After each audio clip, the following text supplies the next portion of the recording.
The gilded cage, the alarm buzzed softly at 5:30 a.m., just as it did every morning. Victoria Sterling stirred, her hands sliding across the cold, empty space beside her.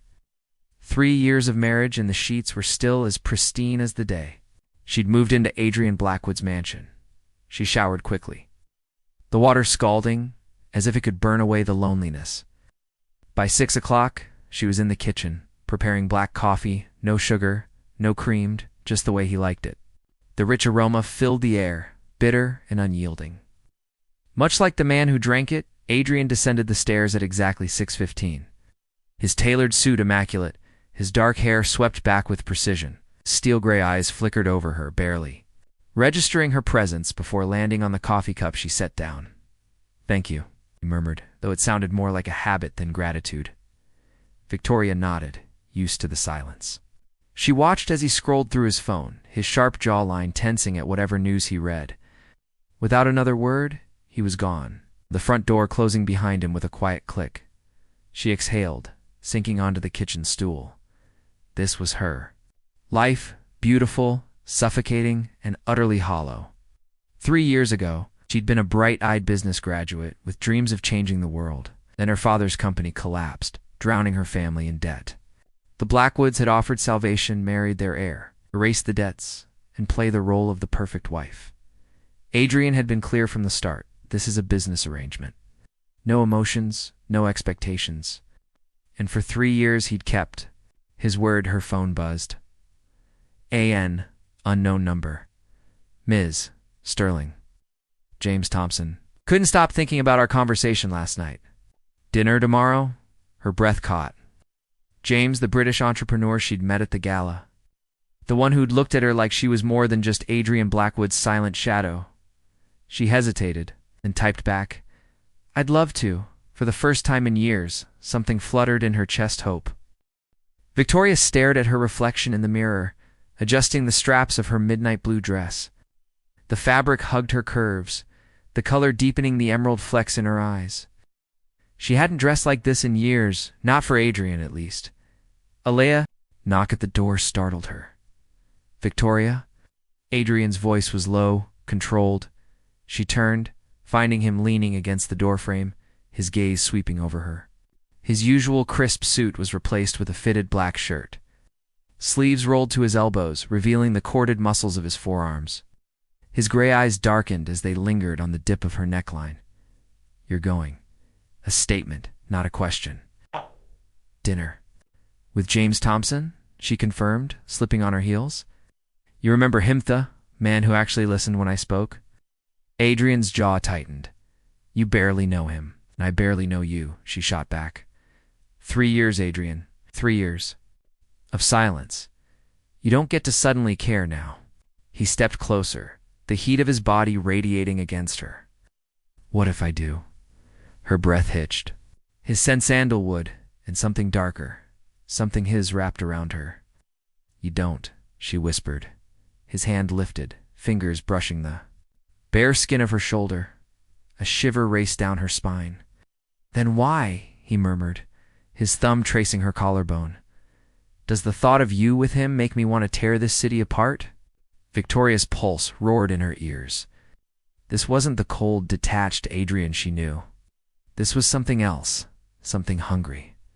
Before she could respond, his phone buzzed. Stepped back, the moment shattered. "Don't wait up," she said, grabbing her clutch as she walked past him, his fingers wrapped around her wrist, stopping her. "Come home," he said quietly. "We'll talk." She pulled free. "Promises don't mean anything from you." The restaurant was intimate, candlelight flickering between them. James smiled, his fingers brushing hers as he handed her a glass of wine. "I've been thinking about you," he admitted. Victoria sipped her wine, the taste rich on her tongue. "Don't even know me. I know enough." He leaned in. "You're brilliant, underestimated, and you deserve more than being ignored in that gilded cage." Her chest tightened. Was it that obvious? James reached into his pocket, sliding a business card across the table. "Come to Buenos Aires with me. Run my South American division. No strings, just freedom." Victoria stared at the card, her heart pounding. This was her way out. But then Adrian's hand on her shoulder, his voice rough with something she'd never heard before. "Come home," she exhaled. "I need time." James nodded, but his eyes flickered. With something possessive, "Don't take too long." The house was dark when she returned, except for the light under Adrian's study door. She pushed it open. He was at his desk. Tie loosened, a glass of whiskey in hand. His gaze locked onto hers. "Well," Victoria crossed her arms. "He offered me a job. In Argentina." Adrian's grip tightened on the glass, and I'm considering it. He stood abruptly, stalking toward her. "You're mine." The words were a growl, primal, raw.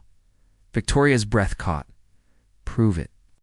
Adrian's hands framed her face, his mouth crashing into hers, and for the first time in 3 years she burned.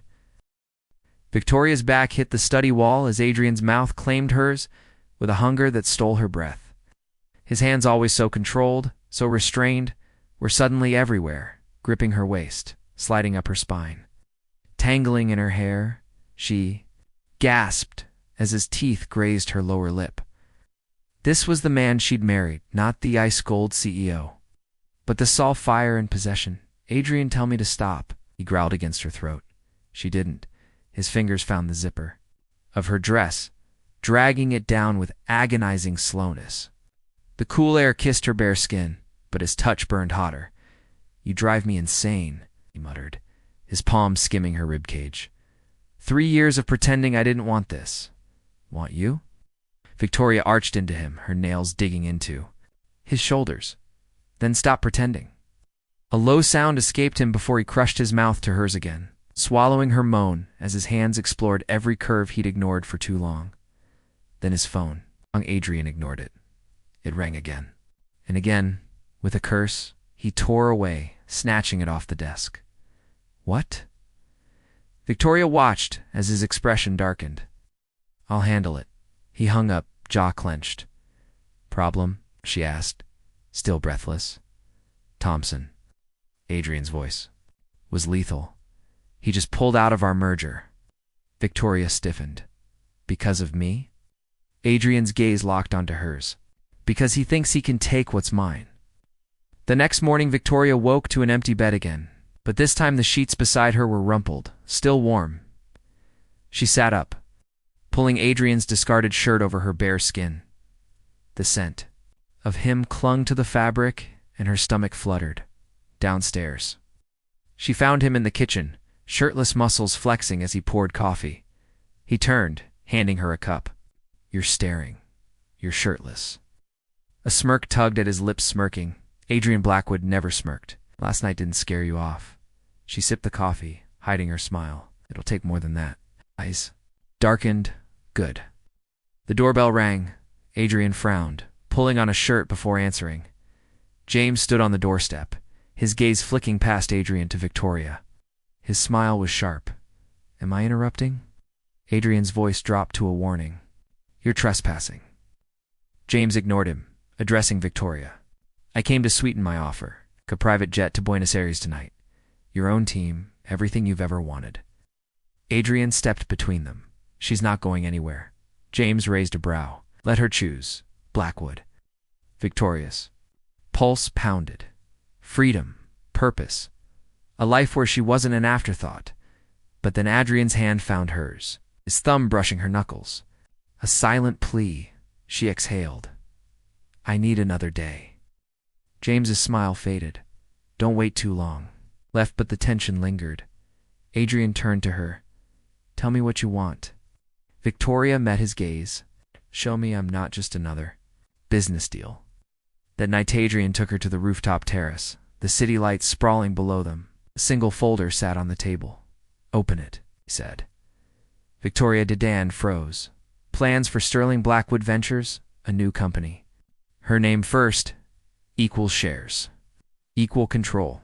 "This is yours," Adrian said quietly. "If you stay." Her throat tightened. "Why now?" He cupped her face, his thumb tracing her cheek. "Because I finally realized the best deal I ever made was the one that brought me you." Victoria leaned into his touch, and for the first time in 3 years, she believed him. The contract for Sterling Blackwood Ventures sat between them, the ink still fresh. Victoria traced her finger over her name printed boldly beside Adrian's, her heart pounding in a way that had nothing to do with business. "You're serious about this?" she asked, searching his face. Adrian's thumb brushed over her knuckles, his gray eyes unreadable in the dim terrace lighting. "I've never been more serious about anything in my life." A gust of wind sent the papers fluttering. Adrian caught them, his hand lingering over hers. Then his phone buzzed. Dash again. Victoria sighed.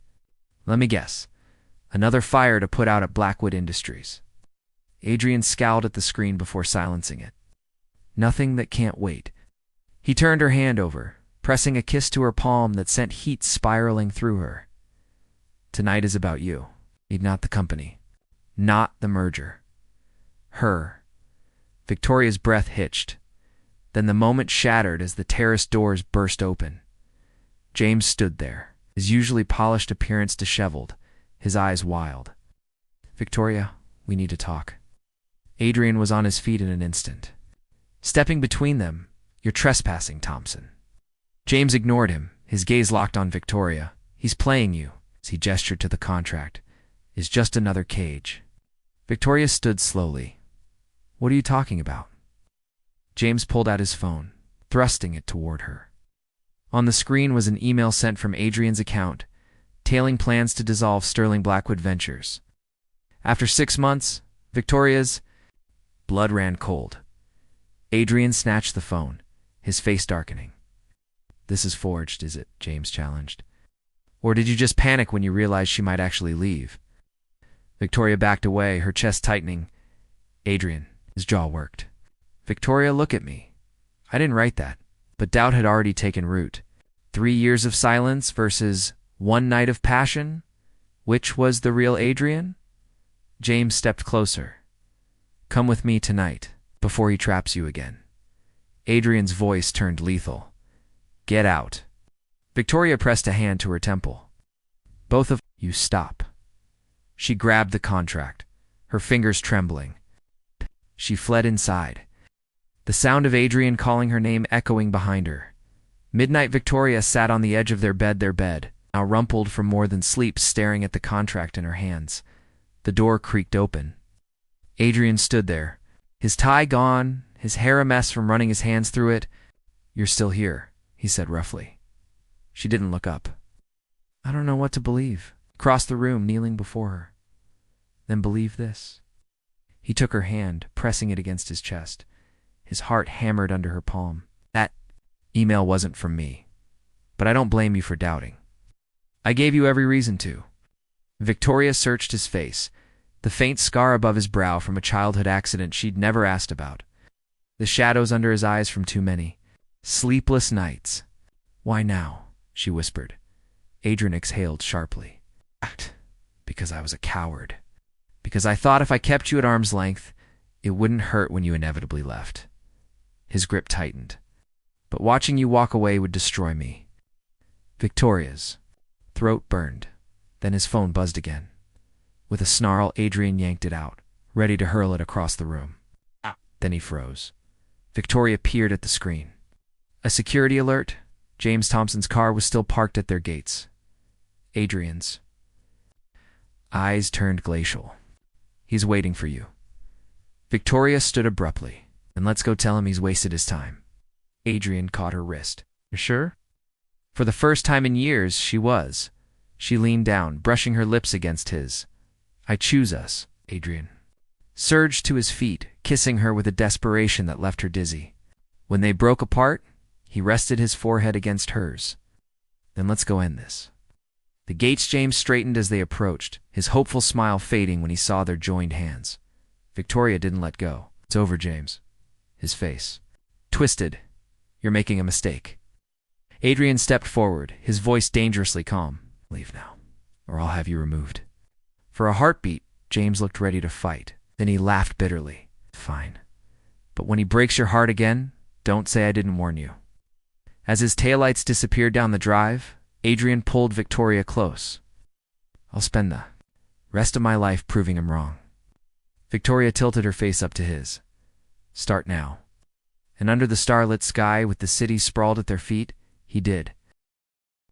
5 years later, the morning sun streamed through the floor-to-ceiling windows of the Buenos Aires penthouse.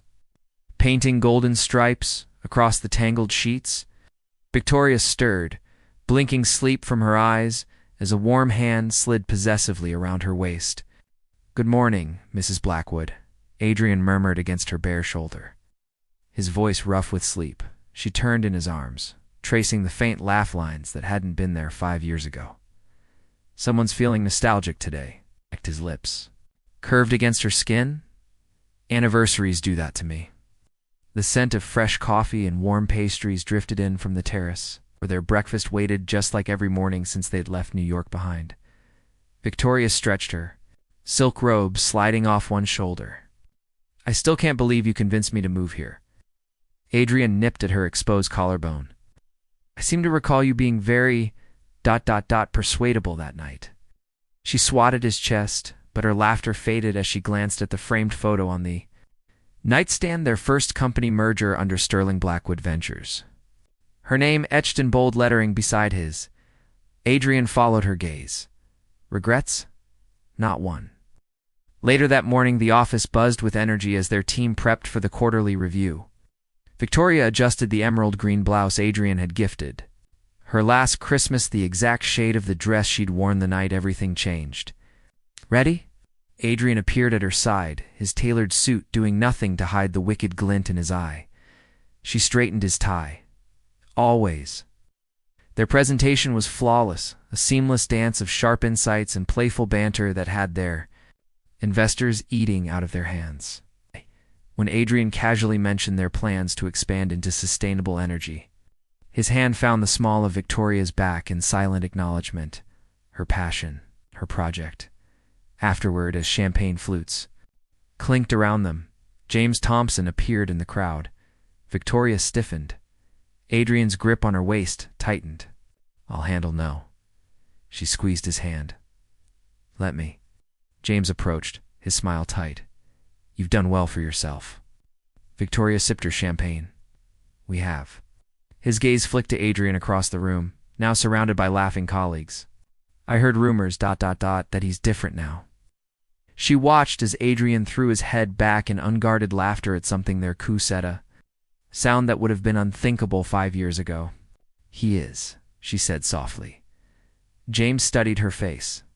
"And you?" Victoria didn't hesitate. "I'm exactly where I want to be." That night, Adrian pressed her against the floor-to-ceiling window overlooking the Rio de la Plata, his mouth hot on her neck. "Tell me again," he growled. Victoria arched into him. "Tell you what?" "That you're mine." She turned in his arms, cupping his face. "Only if you tell me first." Adrian's breath hitched this man who commanded boardrooms with a glance undone. "By her I'm yours," he whispered against her lips. "Completely." The city lights blurred as he lifted her, carrying her to bed with a reverence that still made her heart stutter. Later, as they lay tangled in sheets in each other, Adrian traced idle patterns on her bare hip. "The Tokyo deal next week ... we could make it a vacation." Victoria smiled against his chest. "Is that your way of saying you'll actually take time off?"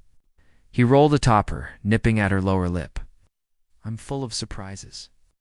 As dawn painted the sky in hues of rose and gold, Victoria realized the truth the gilded cage had long since shattered. What remained was something far more precious. Partnership. A promise. A love that had learned to speak and kept its word.